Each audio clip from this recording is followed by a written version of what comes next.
ekstra nga anak. Proud kayo ko nimo na, happy kayo ng papa nimo. Salamat kayo, ma. Salamat pa. Ma, pa, na-ako'y good news. Kunya na naing mo, Lord, hindi ma-proud si mama o papa sa mag-imagine na ko. Nanimuhat ko yung talong nila. Minsan ka na lang nahingayon. Akong mag-feel of my experience sa iyong tingin.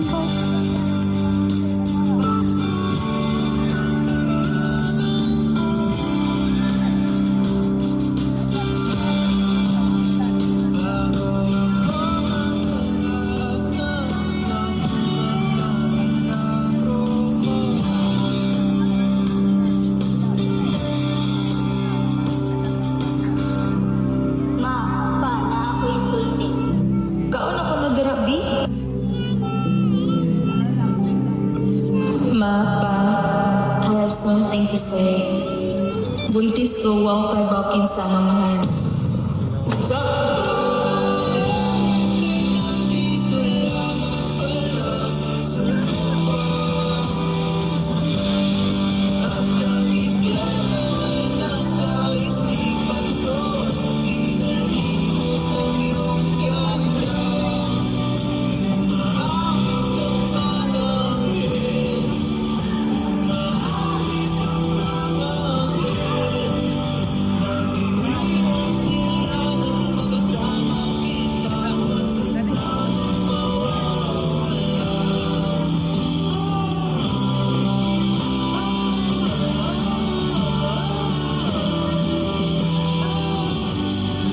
Ang mga pangandoy nga akong gibuo.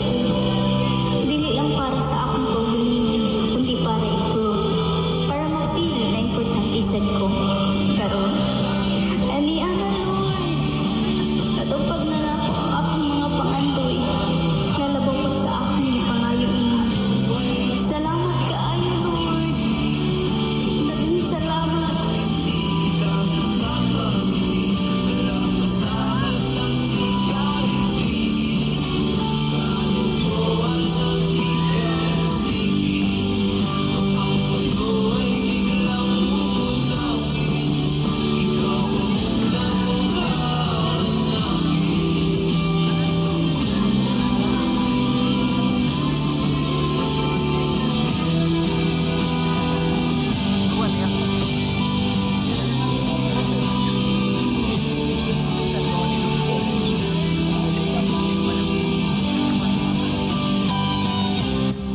Nak, pasensya kayo na tuog ka nga walang kitagagili imong makahago na o nitubod ka nga namin kapaboran ninyo sa inyong ate. Sorry na ka, nabawi kami ni Papa ni sa among mga pagbuwang ni.